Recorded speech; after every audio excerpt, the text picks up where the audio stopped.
नमस्कार साथियों, मैं मनीष भारती संस्कृति पीसीएस प्लेटफॉर्म पर आप सभी का स्वागत करता हूं। साथियों, जैसा कि आप जानते हैं, बिहार प्रारंभिक परीक्षा को ध्यान में रखते हुए हम लोग करंट अफेयर्स का रिवीजन कर रहे हैं, लगातार उसका अध्ययन कर रहे हैं। लेक्चर नंबर 63 तक पहुंच चुके हैं। प्रत्येक दिन हम लोग क्या करते हैं, 10 टॉपिक लाते हैं और 10 टॉपिक करंट अफेयर्स के होते हैं, उससे हम लोग 10 क्वेश्चन फिर तैयार करते हैं। यानी कि आप समझ सकते हैं कि आधा घंटा समय देकर के आपका प्रत्येक दिन करंट अफेयर्स का 10 टॉपिक तैयार हो जाता है।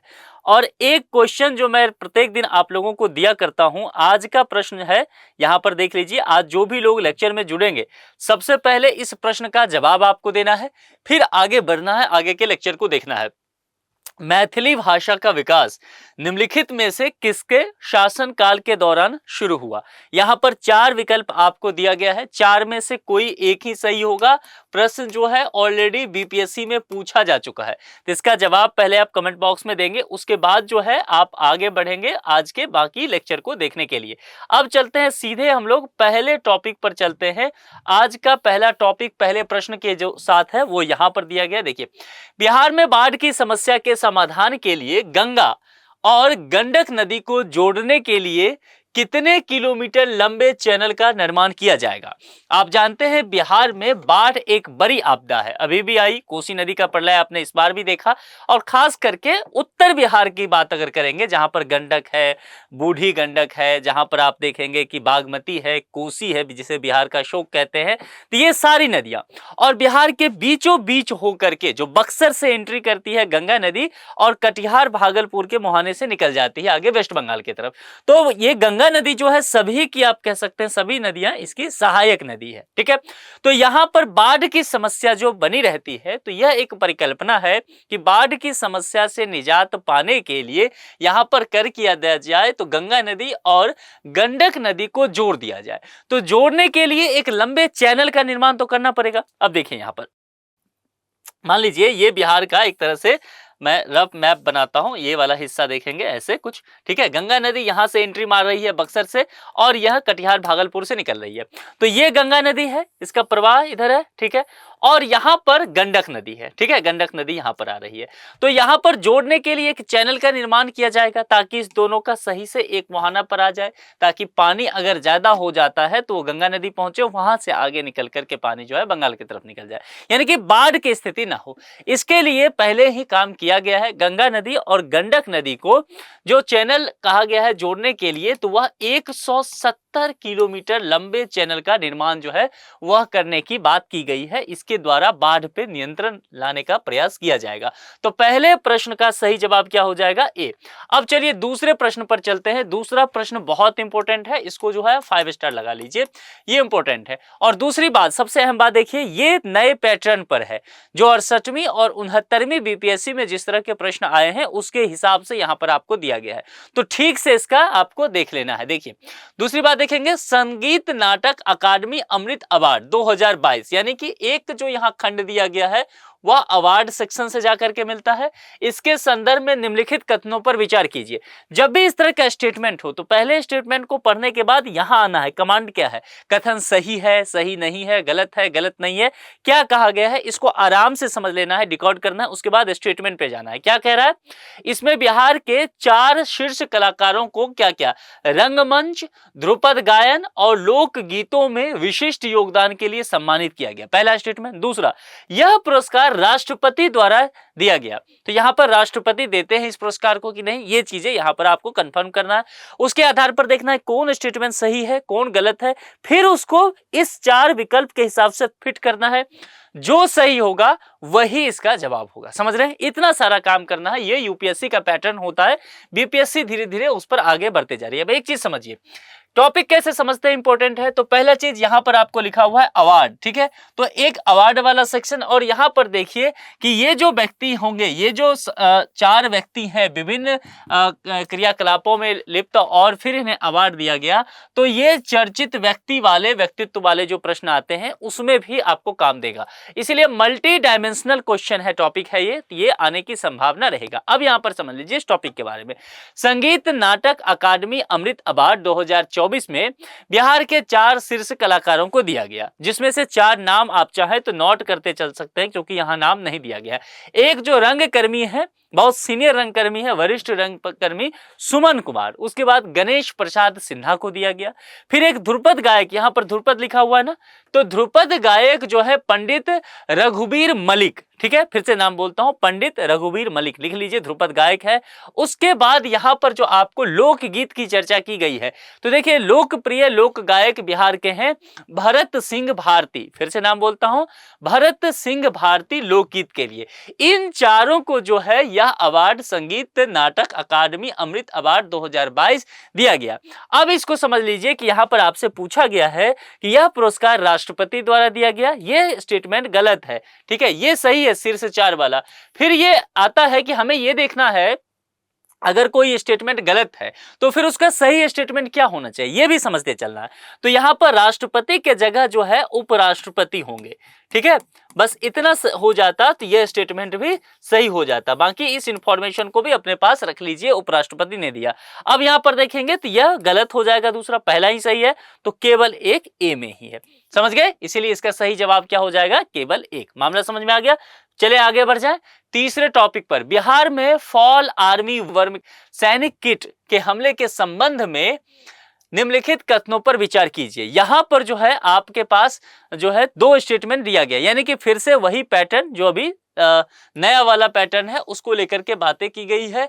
इसको आप 4 स्टार लगाइए, एग्रीकल्चर से संबंधित होगा और यह टॉपिक जो है, यह टर्म जो है काफी चर्चा में अखबारों में रहा है, तो इस तरह के प्रश्न बीपीएससी अब पूछने लगी। देखिए सैनिक कीट मक्के की फसल को सबसे ज्यादा नुकसान पहुंचाता है। ये मक्के के अलावा आप देखेंगे ज्वार में, फिर बाजरा में, इसके अलावा इस तरह की जो फसलें हैं इसको भी नुकसान पहुंचाता है। इसे फॉल आर्मी वर्म के नाम से भी जाना जाता है। तो अगर इस तरह से पूछ रहे सैनिक कीट या ये नाम दे करके, तो घबराना नहीं है, दोनों एक ही बात है। अब देखिए यहां पर कथन सही जो है यह आपको चुनना है, यह मक्के की फसल को सबसे ज्यादा नुकसान पहुंचाता है। तो अभी हमने कहा आपसे कि मक्का हो गया, ज्वार हो गया, बाजरा हो गया, ऐसे फसलों को नुकसान पहुंचाता है।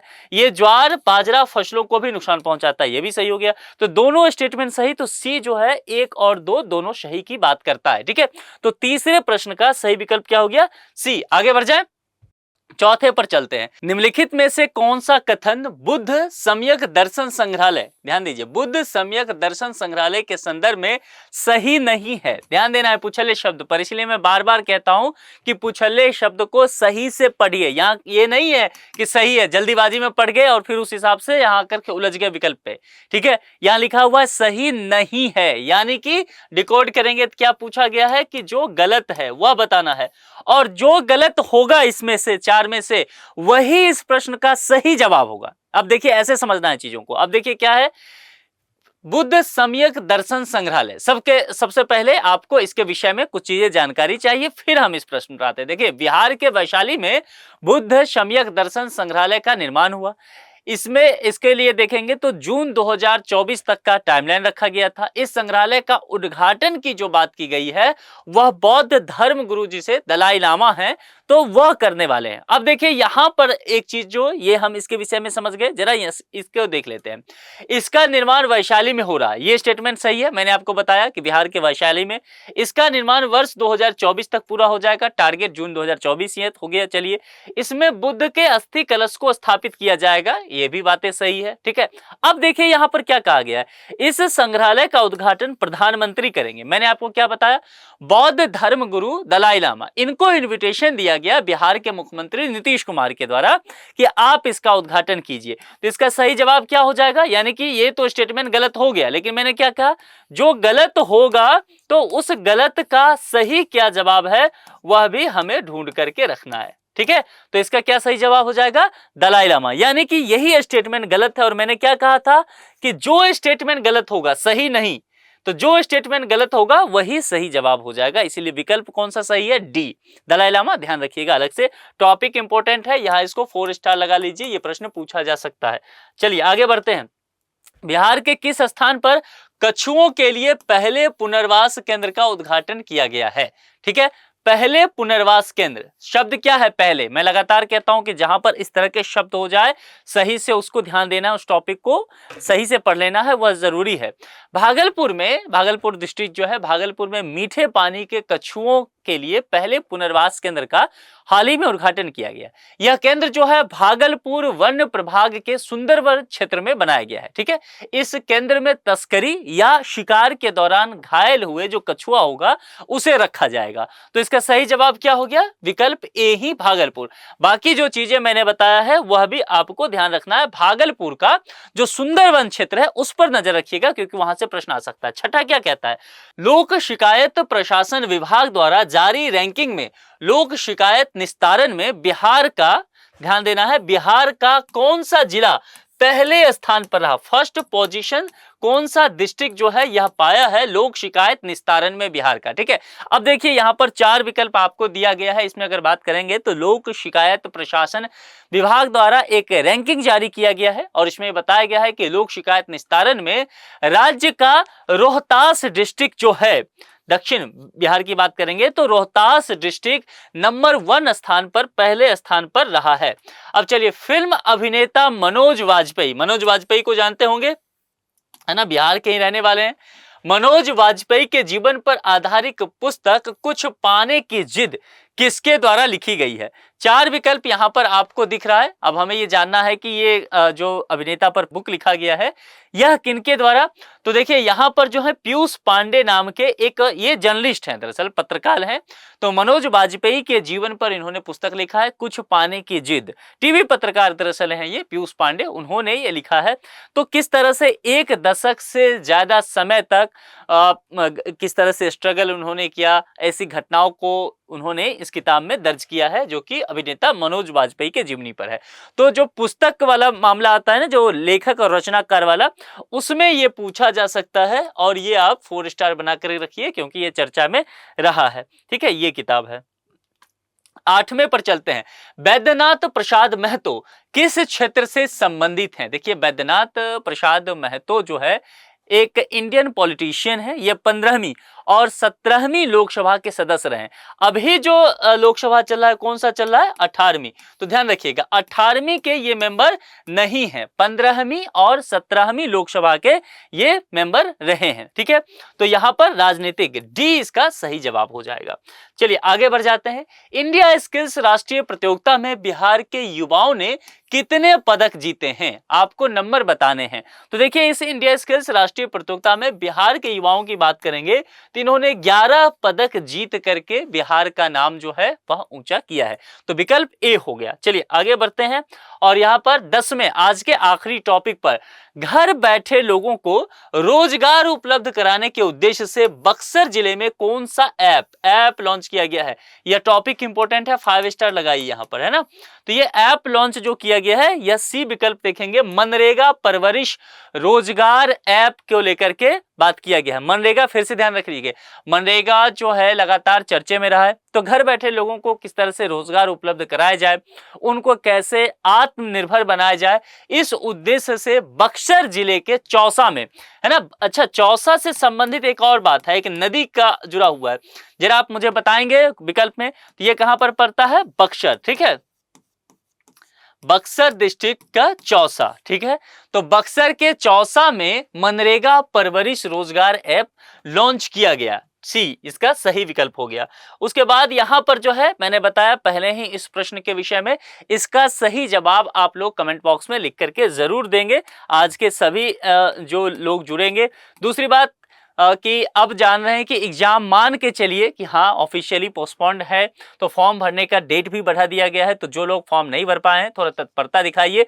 बहुत सारे लोगों का मैं देख रहा था कि सर कमेंट कर रहे थे कि फॉर्म भरने में दिक्कत आ रहा है। तो देखिए वहां पर जाकर के आप कॉन्टैक्ट नंबर दिया गया है, डेट भी थोड़ा एक्सटेंड किया गया है और 1 टाइम रजिस्ट्रेशन वाला मामला है जो है उसको भी बढ़ाया गया है। तो सही से थोड़ा सा करिए, कुछ वैकेंसीज भी बढ़ा दी गई है। तो अब जो वैकेंसी है 2000 के पार निकल गया है। ठीक है, तो सही सावधानी से सारा काम कीजिएगा। इस बार फॉर्म भरने में थोड़ी सी दिक्कत आ रही है, इसीलिए पहले ही कर लेना है, आखिरी डेट का इंतजार नहीं करना है। चलिए ऐसी शुभकामनाओं के साथ कि आप लोग अच्छे से तैयारी कीजिए और कल हमारी फिर मुलाकात होगी शाम के 6 बजे। अपना बेहद ख्याल रखिए। बहुत बहुत शुक्रिया।